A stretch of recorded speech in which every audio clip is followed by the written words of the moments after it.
You. There we go. Over to you.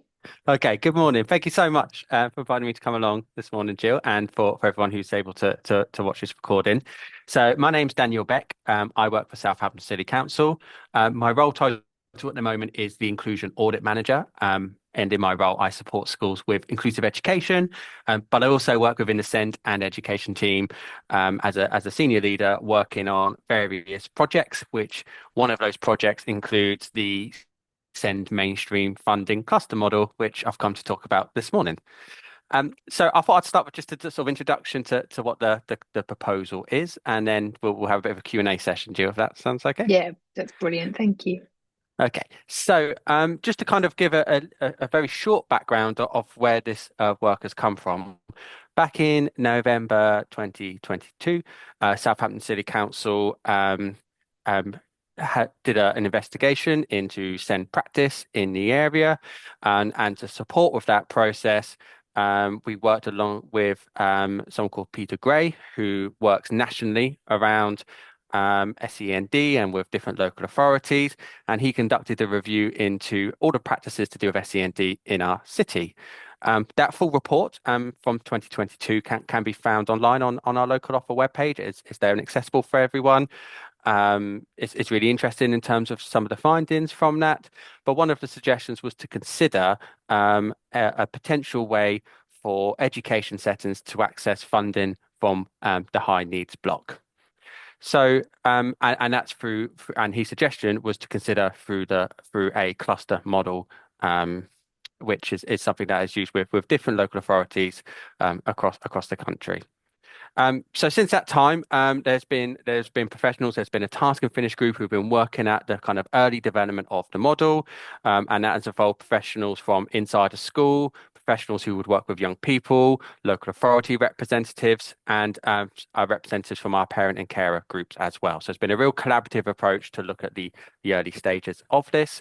And since March of this year, we've wanted to widen that co-production period and widen that invitation to sort of further stakeholders in the city to help us shape this into something that really supports and is really fit for our city. The concept really is this is a way the ultimate sorry the ultimate aim of this approach really is to improve support and outcomes for pupils with SCND. It is a way that allows education settings to share best practice on a more regular basis, an opportunity to problem solve on a more regular basis, but also a way to access the high needs block funding through more effective ways, more creative manners, um, and that is to support both individual students, but also for kind of wider project-based work. So how we propose that the system would work is that we would split the city into 7 different clusters. Those clusters have been determined on geographical location, the size of a setting, an aspiration of having a mixture of both primary and secondary expertise. Um, and the idea is that we would take the high needs block, which at the moment is a funding pot which could only be accessed through a request for an educational health and care plan. We would increase the size of that pot to make that available for the cluster process to make it accessible. And schools would be able to access some of that funding through this cluster model process.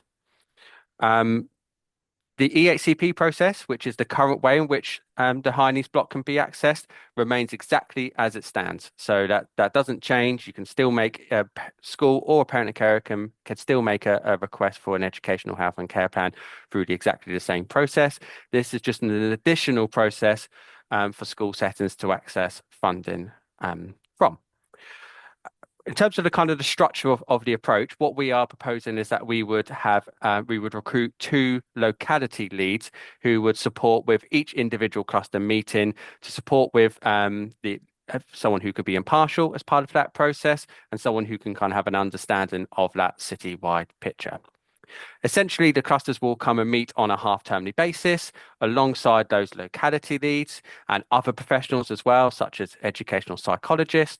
And that will be an opportunity in those cluster groups for some peer mentoring opportunities, some solution-focused discussions, and then also the clusters will be able to request funding for either individuals on a short-term basis, so either for one academic year or till the end of the key stage, if it kind of makes sense. Um, or they could request funding for project-based work, which is something that schools currently don't have the opportunity to access. And these will be for projects for provision which exceeds provision which is ordinarily available within schools. Okay. In addition to that, cluster meeting, which we will call a locality cluster meeting. There will be a city cluster meeting, which will take place on a termly basis. These will be attended by a nominated head teacher from each of the cluster, in addition to those locality leads and other professionals within the SEND team. And their responsibility is to quality assure, to monitor the funding, but they will also allocate what's called the contingency funding. So a percentage of that funding will be allocated towards the contingency funding for unforeseen circumstances. Okay. Um, yeah, I suppose the kind of the key kind of messages really we want to say is this provides a sort of a vehicle and a platform for schools to share best practice, to share ideas, to find out what's worked. It provides an opportunity to have some really good solution-focused discussions, particularly with the involvement of professionals like EPs in this meeting. I think that's a really welcomed addition to that group to allow that kind of discussion. But also there is a way of accessing some funding in kind of more creative manners, in more sort of time effective manners, um, as what the kind of current process kind of provides. Okay. The EHCP process remains exactly the same as it currently does. The only change that we are proposing we make is that in tandem with this process, that the funding for EHCPs for any new EHCPs would move away from the current system, which is an hours-based system, and it would match exactly the same request for individuals on the cluster process, which would be a specific costing for that EHCP. So that would be specific funding to provide what is in Section F of the Educational Health and Care Plan. And that is a system that we've seen a lot of local authorities moving away from an hour system into something more fairer, which is based upon that specific costing of that provision within Section So, F of the EHCP. so is that then for like a particular need? I'm just sort of trying to break that down a little bit for some families who might not understand. Yeah. So, is that sort of saying, so your young person needs to have, these are the targets, these are the goals, and then the funding is for that rather than just for a set number of hours per thing. It's actually looking specifically at what the needs are within the EHCP. Yeah, exactly that. And I suppose what happens at this moment in time is that we review the needs in the educational health and care plan, we review the provision in section F of the EHCP plan, and we assign a monetary value, which we end up saying is a number of hours. So we range from sort of 12.5 up to 32.5 hours. But essentially behind the sort of terminology of hours, there is just a set figure. But that's a set figure that we're giving out. There is always the potential of there to be kind of underspending, and that's not appropriate for the child. So what we want to do is look very specifically in terms of what is the provision that is required for that individual, as outlined in Section F of the EHCP plan, and then give a specific funding towards that plan. So it's just making sure that funding is a little bit more personable, and directly linked to the provision in that plan. And of course, EHCPs change. The provision in Section F of the plan might change over time. Needs may increase or decrease, and then it just gives an opportunity to then reflect that within the funding as well. That process will not impact any EHCPs that are currently have funding for under the hours-based system, or any reviews for those educational health and care plans. It would just be for any new EHCPs after this approach. If this is an approach that we go ahead with as a city comes in place, this would be in place. It's just, and it also makes sure that the two systems are exactly the same as well. So in the cluster model process, at a short-term funding could be requested through the cluster model process, and that would be for an individual costing. And how schools will do that is they will provide a costed provision map with a very clear monetary value for the provision that they want to put in place for that child. But that would only be for a short-term basis, whereas educational health and care plan, you're looking for kind of a longer-term basis. Okay, so in some ways, I'm not giving my opinion on it, but it sounds as if at the moment you can't necessarily get that funding for a child that doesn't have an EHCP to have some additional support. But this, with this model, then you can request that, and that is then reviewed and looked at. So you should be able to help more children without an EHCP. It's kind of what I'm getting, I think. Yeah, and it's short term funding. It will be reviewed Yeah, after 1 year or at the end of the key stage. There is always the opportunity for that funding to continue, but equally the intention of the funding through the cluster model is that it's for short-term intervention. And actually, if a child is going to need that funding for a longer time period, then the educational health and care plan process is exactly the right process to go in place. yeah, However, I can foresee some circumstances, and we see this at the moment, whereas school settings or families might be putting a high level of provision in place for a child whilst they are gathering evidence for an educational health and care plan. So this funding could be there to support students who might be there might be kind of evidence collections for the EHCP process as well until that process is in place. The funding from the cluster model might even be for a student with an EHCP who needs some short-term release of funding, perhaps to support a period of transition to a school, whereas that funding might only be needed for kind of a short period of time. So I suppose the idea of the cluster funding is to think about short-term interventions, um, and with the sort of hope that that kind of early, shorter intervention may have that kind of impact for that individual. If it's a case that something longer term's needed, then that's exactly why the EHCP process is there and remains. that's great. And so, can parents once this is kind of being trialed a bit more, when we get to that point, will parents and carers be able to go to schools and kind of say, I know about cluster funding, you know, could this be used? Will they be able to raise that with schools, or will this still very much come from a school's perspective? And is it still led by schools?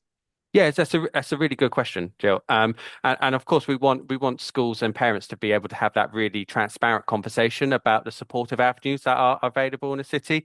So 100% that should be a two-way conversation between schools and families and parents and families to school as well, around those different avenues that are coming in place. And so yes, we do want to make sure that there's a two-way conversation between schools and families about the different supportive avenues that are in place. And again, it's just to reiterate as well, it's actually with this process, it's not just about accessing funding, but it's also about having an opportunity to have some colleagues in the room to do some Yeah, sort of solution focused discussions. So it may not even be the case that funding is requested, but you just want the opportunity to discuss with a group of professionals some ideas, some suggestions as well. Um, my background's in school up until working this role in January, so I've been a Senko, been a senior inclusion lead in school. So I know what it can be like sometimes. It can be quite an isolating role. So the opportunity to kind of talk and share things with other professionals is something I would have really valued as well yeah. when I've been a school professional. So hopefully this provides a vehicle for that. Yeah, absolutely. It's always great to get ideas off of other people and kind of see how different people are handling different things. So now I think that sounds great. So when is this kind of starting? When is this looking to happen? Yeah, really good question, Jill.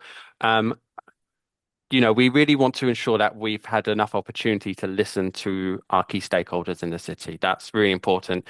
This is a process which other local authorities have adopted. We're seeing a lot more local authorities who are moving towards this. We actually saw earlier on this year um, the sort of SEND Forum, which is a national forum, which give recommendations to the government on policies. It was actually one of their policy recommendations for the new Labour government this year was to consider the cluster models for dissemination of ideas and funding as well. So we're seeing more local authorities move towards this, but every local authority's model looks slightly different in terms of the practicalities, in terms of some of how the funding is allocated. So we want to ensure that this model, if this is a model we want to go ahead with as a city, meets the needs of our city. So we have extended from our initial time frame, which was to start it this academic year. We have extended that to allow more time to listen to all of our stakeholder groups. We did give a proposed time frame of extended co-production through the autumn term of this year, with a pilot running in the spring term of this academic year. And in that pilot, there'll be no funding attached. So schools would have an opportunity to trial out the process, try the logistics of the referral process and those types of things, um, have those peer-focused discussions, but without the funding um, attached to the process. So our proposal is that in the spring term that there would be a pilot of the model. And then that will be a further opportunity to continue to gather some voice and feedback from our different stakeholder groups, not just our schools, but also our parents and carers, our young people, and other kind of professionals working with young people as well, with a view of them making a decision for the summer term of this academic year, whether we're ready as a city with the model and to kind of move ahead with. So that is our kind of projected time frame.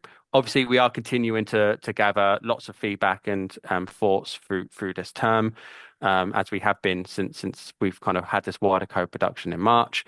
So we will shape the direction of the time frame on that kind of feedback and co-production. So it's really important to kind of hear as many voices towards Yeah. us as possible.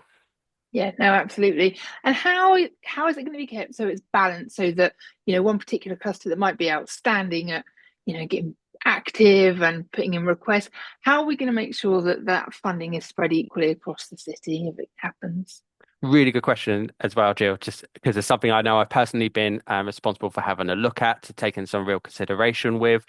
We have made some small tweaks to the logistics of the model to allow that fairness and equity. I think a really important role within this process is the locality leads.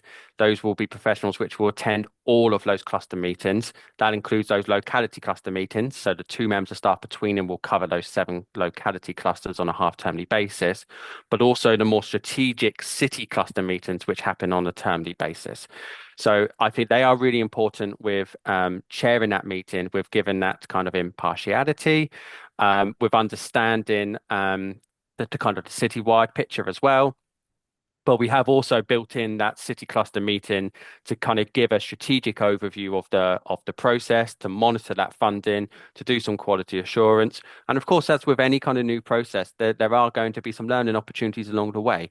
But I think by building in that kind of strategic meeting as well, that gives a vehicle to reflect upon that, to kind of be reactive, to make changes kind of when we see those approaches coming through.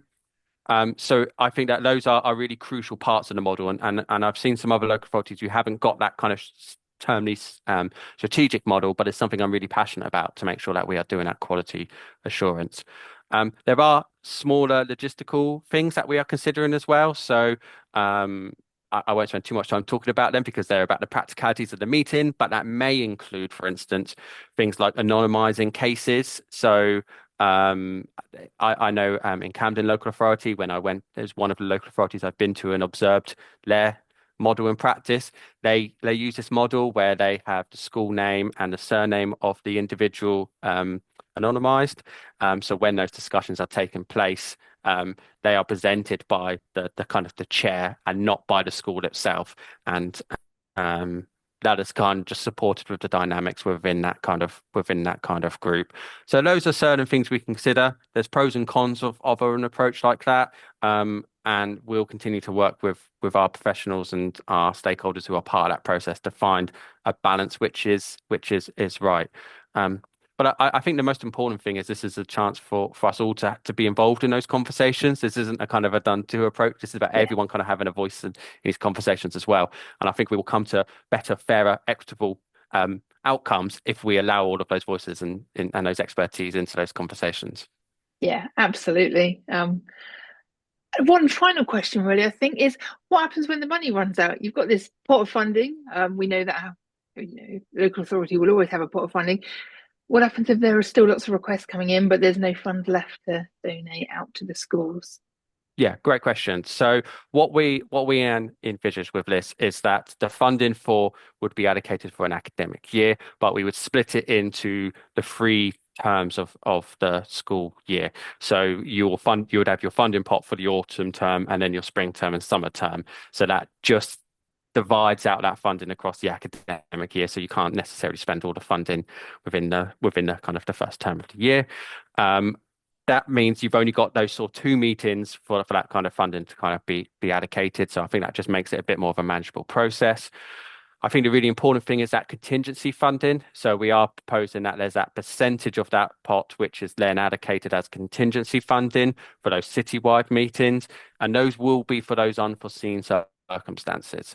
They're not necessarily there for kind of poor planning or that has kind of happened before, but actually any circumstance that was that has a sort of unforeseen and sort of sort of planned for through the year, that's where that funding will be allocated. And we'll review the funding for the cluster on a yearly basis. So there will always be an opportunity to reflect upon that. If there have been kind of any concerns about the amount of funding within that we have an opportunity on a yearly basis to have a look at that and to reflect upon that and make changes that are kind of appropriate towards that. But that's the kind of stages and steps that we've kind of taken to try to mitigate against that concern of kind of running out of funding. Yeah, no, that's great. Where is there more information about this online so place parents can go to have a look? Yeah, so we want to make sure all the information on this is on our local offer, so it's available for all stakeholders. So at this moment in time, when you go into local offer, there's almost sort of four key areas. There's information for parents, information for child, and information for professionals. We didn't want to put them into low sections at this stage because all stakeholders need that information. Yeah. So at the minute, at the very top of the local offer page, there is the updates section. If you click onto there, and you'll see all of the key news and updates, and within that will be a section on the mainstream cluster funding. You'll see an overview document which kind of outlines the process on there. You'll see the report from Peter Gray, which I mentioned at the very beginning, who conducted a review back in November 2022 on sort of SEND in our area. But most importantly, I think you'll also see that parent and care information. So there is a video on there for families and young people. And there's also an FAQs document. So, and those were questions which, Jill, you really helpfully supported with, because we might did a session on this back before the summer holidays, and those were some questions that were raised by families in those sections. So really valuable questions there, and hopefully some of the answers to that can can kind of be a kind of a starting point for families to gather more information about this. Yeah, brilliant. Final thing, actually, sorry, Jill, I Yeah, just forgot as no, well. no, We go do for it. also have a designated email address for this. So again, on that section of the local offer, if you go onto there, you will see the email address. I won't try to recount it because I can't remember off the top of my head, but that is an email address open to any stakeholder in the city to provide any feedback, to provide any suggestions, to provide any questions at all about this process as well. So please do use that. That is open for any stakeholder in the city. So if there are still any questions or anything you would like answered, please do kind of use that email address as a kind of protocol. And do kind of keep an eye out for that process on that webpage as well, because we will update on there on any events that we run as well. And if there are appetite for any further events on this for our families or different style of events, we're completely happy and open to do that. So yeah, keep an eye out for that page for an updates on them. Yeah, that'd be great. I'll get the email and add it to this video so that it's easy to find. And when we share it, we'll have Perfect. it there so people can give feedback. Thank you ever so much. That's been really, really helpful. I will stop